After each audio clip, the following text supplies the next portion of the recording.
Bagaimana jika selama ini kita salah mencari Atlantis? Bagaimana jika negeri yang disebut hilang itu sebenarnya tidak pernah tenggelam sepenuhnya, melainkan bertransformasi, bersembunyi, dan tetap hidup dalam jejak budaya, naskah kuno, serta ingatan kolektif suatu peradaban?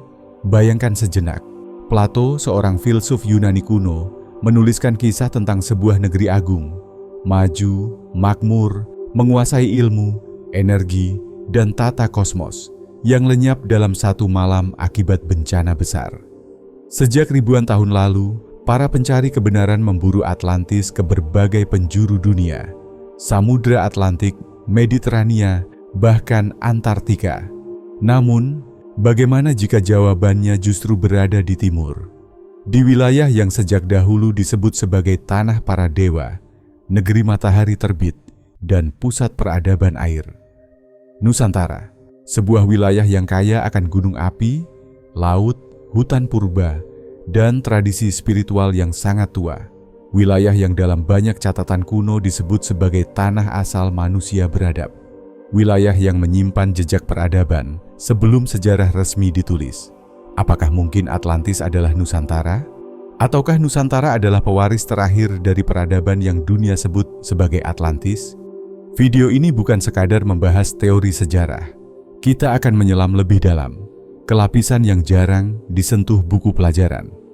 Kita akan menelusuri petunjuk dari teks kuno, legenda, geologi, hingga kebijaksanaan leluhur yang tersimpan dalam simbol, mitos, dan laku hidup masyarakat Nusantara. Semua disajikan bukan untuk mengajak percaya secara membabi buta, tetapi untuk mengajak berpikir, merenung, dan merasakan. Karena terkadang, kebenaran tidak datang sebagai jawaban, melainkan sebagai getaran yang membuat batin kita bertanya. Sebelum kita melangkah lebih jauh membuka tabir misteri ini, pastikan kamu berlangganan channel ini. Tekan like jika topik seperti ini penting untuk terus dibahas, dan bagikan video ini agar lebih banyak jiwa pencari yang ikut merenung bersama. Karena bisa jadi, pengetahuan yang hampir hilang ini sedang memanggil kita kembali. Dan sekarang, bersiaplah. Kita akan membuka pintu pertama menuju jejak Atlantis dari sudut pandang yang tidak biasa. Untuk memahami kemungkinan bahwa Atlantis berkaitan dengan Nusantara, kita harus terlebih dahulu melepaskan cara pandang sejarah yang sempit. Sejarah yang kita kenal hari ini sebagian besar ditulis dari sudut pandang pemenang, penjajah, dan peradaban yang tersisa. Sementara peradaban yang hancur, terutama oleh bencana alam besar, seringkali hanya meninggalkan serpihan kisah, mitos, dan simbol. Plato menuliskan Atlantis dalam dialog Timaeus dan Kritias berdasarkan cerita yang jauh lebih tua dari masa hidupnya. Ia menggambarkan sebuah negeri besar, subur, dikelilingi air, kaya logam, dan memiliki tatanan sosial yang maju. Menariknya, Plato menyebut bahwa Atlantis hancur akibat banjir besar dan gempa dahsyat dalam satu malam yang mengubah wajah dunia. Kini pertanyaannya, di wilayah mana di bumi ini bencana seperti itu berulang kali terjadi sejak zaman purba? Jawabannya membawa kita ke kawasan cincin api, wilayah yang mencakup Nusantara. Secara geologis, Nusantara adalah salah satu wilayah paling tua dan paling aktif di planet ini. Letusan supervolcano, pergeseran lempeng, naik turunnya permukaan laut, hingga tenggelamnya daratan luas pada akhir zaman es adalah fakta ilmiah, bukan mitos. Para ilmuwan menyebut adanya daratan purba bernama Sundalan, sebuah kawasan besar yang dahulu berupa satu hamparan daratan sebelum akhirnya terpecah dan tenggelam sebagian. Apakah ini kebetulan atau potongan teka-teki? Namun bukan hanya geologi yang berbicara.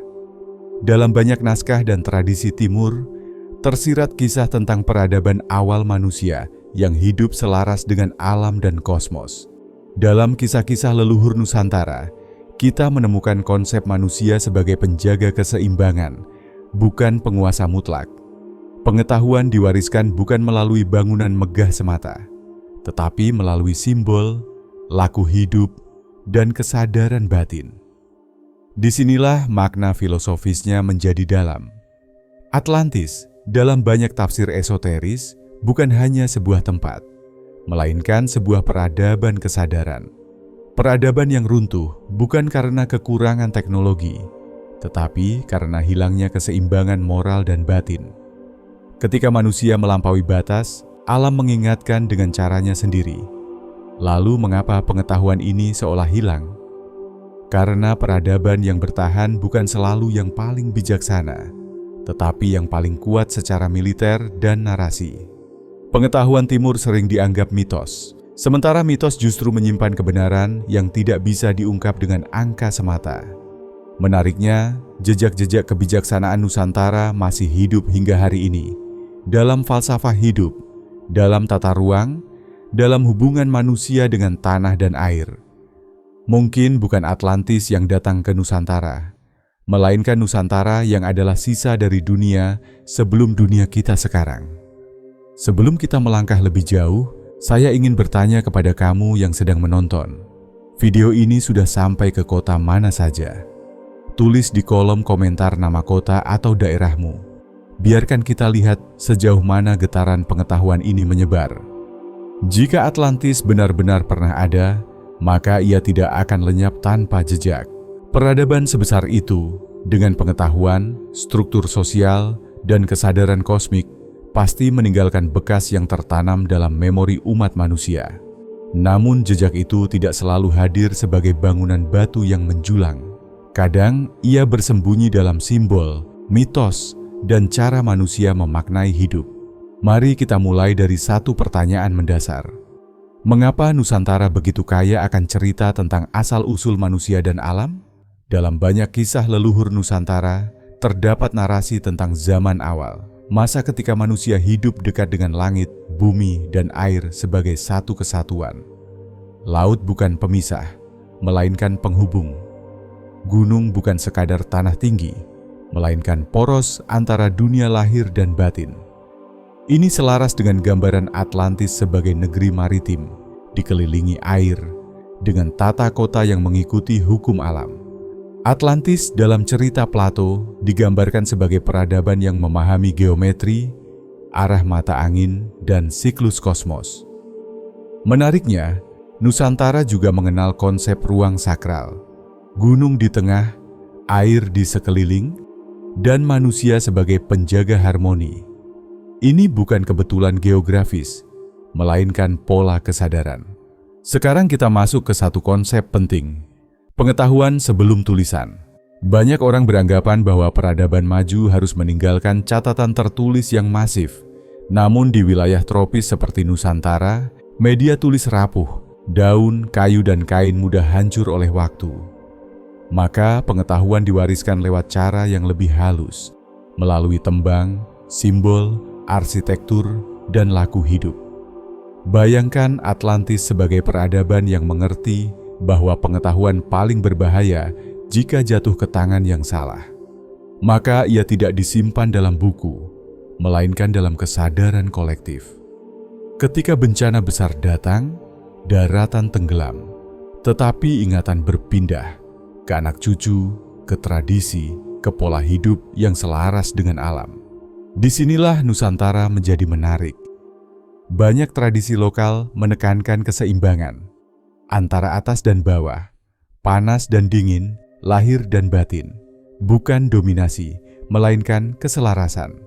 Atlantis runtuh, menurut banyak tafsir, karena keserakahan dan penyalahgunaan kekuatan. Bisa jadi, para penyintas membawa satu pesan sederhana. Jangan ulangi kesalahan kami. Lalu bagaimana dengan teknologi? Seringkali kita membayangkan Atlantis memiliki mesin canggih seperti dalam film. Namun teknologi tertinggi bisa jadi bukan logam dan roda, melainkan pemahaman terhadap energi alam dan manusia. Nusantara mengenal angin, air, dan bumi sebagai sumber daya yang dihormati, bukan dieksploitasi. Rumah dibangun mengikuti arah, desa mengikuti kontur, hidup mengikuti musim. Ini bukan kemunduran, tetapi pilihan kesadaran. Yang membuat teori ini terus hidup adalah banyaknya kesamaan pola, bukan kesamaan bentuk. Seperti bayangan dalam air, tidak sama persis, tetapi jelas berasal dari satu sumber. Namun, semua ini baru lapisan pertama. Masih ada pertanyaan besar yang belum kita sentuh. Bagaimana jika Atlantis bukan hanya tenggelam, tetapi sengaja disembunyikan oleh waktu dan manusia sendiri? Semakin dalam kita menyelami misteri Atlantis, semakin jelas bahwa masalahnya bukan sekadar di mana Atlantis berada, melainkan bagaimana kita memahaminya. Karena bisa jadi, Atlantis tidak hilang oleh laut semata, tetapi oleh cara berpikir manusia modern yang terlalu kaku dalam memaknai sejarah. Banyak orang menolak kemungkinan Atlantis berada di Nusantara dengan satu alasan: tidak ada bukti fisik yang cukup. Namun, pertanyaannya adalah, bukti seperti apa yang kita harapkan? Batu raksasa, kota utuh, atau artefak logam yang bertahan puluhan ribu tahun di wilayah tropis yang lembab, aktif secara tektonik, dan terus berubah? Inilah paradoks pertama. Kita menuntut bukti dari peradaban yang kemungkinan besar hilang sebelum standar sejarah modern dibuat. Atlantis, dalam banyak tafsir kuno, digambarkan sebagai peradaban yang memahami hukum alam lebih baik daripada keinginan manusia. Ketika keseimbangan dilanggar, kehancuran bukan hukuman, melainkan konsekuensi. Banjir besar, naiknya permukaan laut, dan tenggelamnya daratan adalah peristiwa nyata di akhir zaman es. Nusantara, dengan sejarah geologinya, berada tepat di pusat peristiwa tersebut. Paradoks kedua muncul ketika kita membandingkan mitos Barat dan Timur. Di Barat, Atlantis diposisikan sebagai peradaban yang hilang. Di Timur, khususnya Nusantara, peradaban lama tidak pernah benar-benar disebut hilang, melainkan berpindah, menyepi, atau turun tingkat. Ini perbedaan cara pandang yang sangat penting. Bagi banyak tradisi Nusantara, kehancuran bukan akhir, melainkan fase. Pengetahuan tidak dimusnahkan, tetapi disederhanakan agar selamat dari zaman yang belum siap menerimanya. Inilah mengapa kebijaksanaan sering dibungkus dalam cerita rakyat, simbol, dan laku hidup sehari-hari, bukan dalam deklarasi megah. Lalu muncul mitos modern, bahwa peradaban maju harus selalu meninggalkan teknologi canggih yang kasat mata. Padahal, bisa jadi peradaban tertinggi justru memilih tidak meninggalkan apa-apa yang bisa disalahgunakan. Bayangkan jika Atlantis benar-benar menguasai energi besar, apakah bijak meninggalkannya untuk generasi yang belum matang secara batin? Disinilah muncul kemungkinan yang jarang dibahas. Atlantis tidak hanya tenggelam, tetapi sengaja ditutup oleh para pewarisnya sendiri. Pengetahuan ditanam, bukan dipamerkan. Disembunyikan dalam bahasa alam, dalam harmoni hidup, dan dalam kesadaran manusia. Menariknya, Nusantara tidak pernah terobsesi menaklukkan dunia. Sejarahnya lebih banyak tentang bertahan, menyatu, dan menjaga keseimbangan. Ini sejalan dengan gagasan bahwa sisa-sisa Atlantis memilih jalan sunyi, bukan dominasi global. Namun tentu saja, ada pandangan lain yang menolak semua ini, dan itu wajar. Keraguan adalah bagian dari pencarian kebenaran. Yang berbahaya bukan skeptisisme, melainkan penolakan tanpa perenungan. Karena mungkin kita tidak kekurangan bukti, kita hanya kekurangan cara membaca tanda-tanda. Pada titik ini, pertanyaannya bergeser. Jika benar Nusantara menyimpan warisan peradaban purba, apa artinya bagi kita hari ini? Apakah semua ini hanya cerita menarik? Atau ada sesuatu yang bisa kita praktikkan dalam hidup sehari-hari?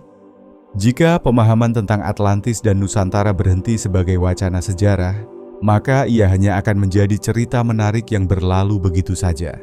Namun kebijaksanaan sejati, apapun bentuk dan asalnya, selalu memiliki fungsi praktis, membimbing manusia agar hidup lebih selaras, lebih sadar, dan lebih bertanggung jawab. Lalu, apa yang bisa kita lakukan hari ini? Pertama, mengembalikan hubungan sadar dengan alam. Banyak orang modern hidup terpisah dari ritme alam, bangun tanpa matahari, tidur tanpa hening, makan tanpa kesadaran. Padahal, inti dari peradaban purba, baik yang disebut Atlantis maupun yang hidup di Nusantara, adalah keselarasan.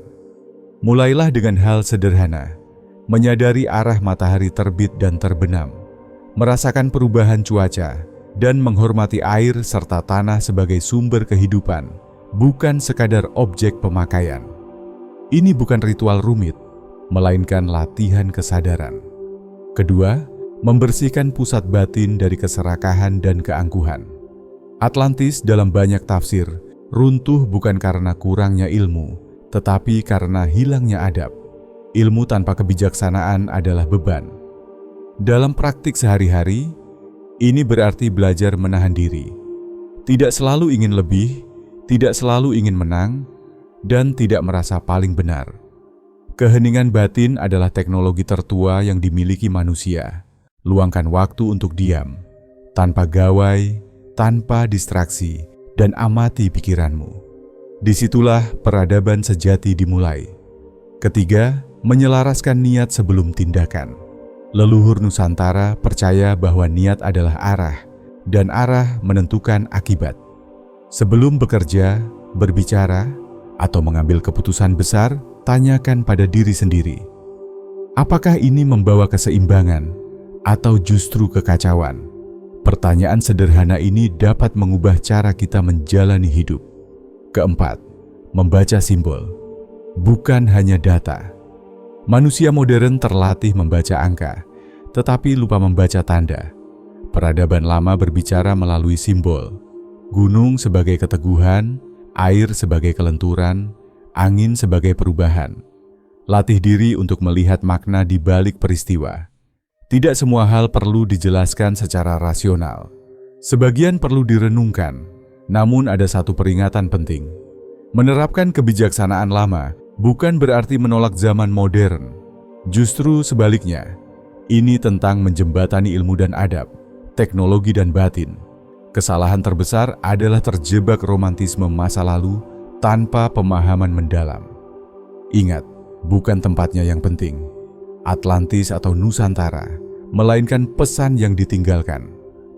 Jika Atlantis benar-benar runtuh karena kehilangan keseimbangan, maka tugas kita hari ini adalah tidak mengulang kesalahan yang sama, meski dalam bentuk yang berbeda. Pada akhirnya, pencarian Atlantis bukanlah tentang menemukan sebuah kota yang tenggelam, bangunan megah yang terkubur, atau artefak yang bisa dipamerkan. Pencarian ini adalah tentang mengingat kembali sesuatu yang pernah manusia miliki, lalu perlahan dilupakan. Kita telah menelusuri jejak sejarah, menyibak lapisan filosofi, dan menyelam ke makna terdalam dari kemungkinan bahwa Atlantis dan Nusantara memiliki keterkaitan.